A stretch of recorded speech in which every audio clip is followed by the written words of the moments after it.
Hello বন্ধুরা, আসসালামু আলাইকুম। আপনারা যারা এই গেম বাজার থেকে টপ আপ করতে পারতেছেন না এবং কিভাবে টপ আপ করবেন, তা আমি এই ভিডিওর মাধ্যমে দেখা দিতেছি। তো ভিডিওটা শুরু করা যাক। তো বন্ধুরা, প্রথমে আপনারা এই রেজিস্টারে ক্লিক করবেন। রেজিস্টারে ক্লিক করার পর এরকম একটা ইন্টারফেস চলে আসবে, যা আমার স্ক্রিনে দেখতে পাচ্ছেন। এরকম একটা ইন্টারফেস চলে আসবে। তো ইন্টারফেসে প্রথমে আপনারা নাম দিবেন। আমি আমার নাম দিতেছি। তারপর আপনারা ফোন নাম্বার দিবেন।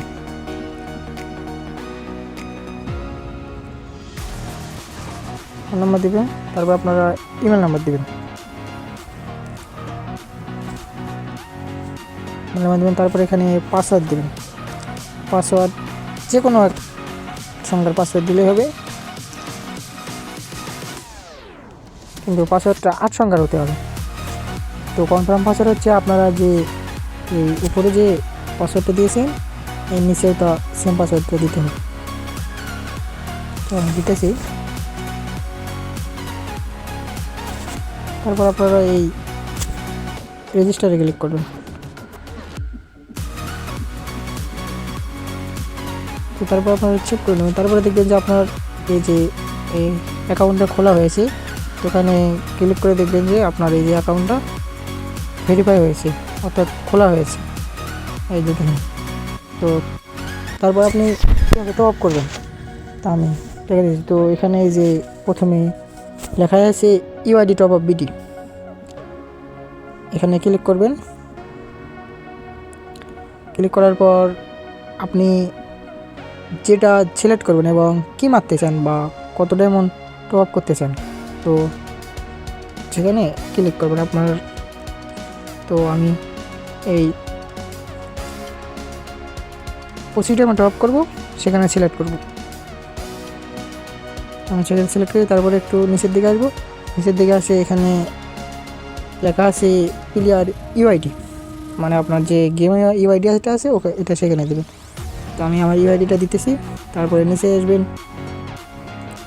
এখানে আপনি এই যে দেওয়া আছে বিকাশ, নগদ, রকেট, এখানে ক্লিক করবেন। এখানে ক্লিক করে তারপরে আপনি এই বাই নাওতে ক্লিক করবেন। এই বাই নাও ক্লিক করবেন। তো ক্লিক করার পর এরকম একটা ইন্টারফেস চলে আসবে। তো ইন্টারফেসের মধ্যে আপনি কিসের মাধ্যমে টাকাটা পেমেন্ট করবেন, আপনি চাইলে বিকাশের মাধ্যমে পেমেন্ট করতে পারেন,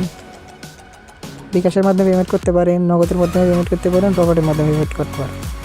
তো আমি বিকাশের মাধ্যমে পেমেন্ট করব। তো তাই আমি এই বিকাশে চাপ দেব। আপনি যদি নগদের মাধ্যমে পেমেন্ট করতে চান তাহলে নগদে চাপ দেবেন। আপনি যদি রকেটের মাধ্যমে পেমেন্ট করতে চান তাহলে এই রকেটে পেমেন্ট চাপ দেবেন। তো আমি বিকাশের মাধ্যমে পেমেন্ট করবো, তো বিকাশে চাপ দিতেছি। তো তারপর এরকম একটা ইন্টারফেস চলে আসবে। অবশ্যই এটা খেয়াল করে রাখবেন যে সেন্ড মানি করতে হবে। এই যে এখানে আদেশক্রমে দেওয়া আছে যে সেন্ড মানি করতে হবে, আপনারা ভুলেও ক্যাশ আউট করবেন না, সেন্ড মানি করতে হবে। এই নিচে নাম্বার দেওয়া আছে, এটা কপি করে নেবেন। তো আমি টাকা পাঠিয়ে দিছি। এখন আমি আমার ট্রানজ্যাকশন আসবো। তো ট্রানজ্যাকশনটা কপি করে নিয়ে আসি। এখানে ট্রানজ্যাকশনের জায়গায় ট্রানজ্যাকশন দেবেন। এই যে এখানে ট্রানজ্যাকশন দেবেন। এখানে ট্রানজ্যাকশন দেবেন। আমি ট্রানজ্যাকশন টাকা পেমেন্ট করে ট্রানজ্যাকশনটা নিয়ে এসে এখানে দেবো, পেস্ট করে দেবো। তো পেস্ট করার পর একটু নিচের দিকে আসবেন। নিচের দিকে আসে এখানে এই যে ভেরিফাই লেখা আছে, এই ভেরিফাই ক্লিক করবেন। ভেরিফাই ক্লিক করার পর আপনারা এখানে দেখতে পারবেন যে এরকম টাইপের যে আমার পেমেন্ট হয়ে গেছে। এই যে এখানে আমার সরাসরি চলে যাচ্ছে ডিসিশন পেন্ডিং। এই যে প্রসেসিং হইতেছে।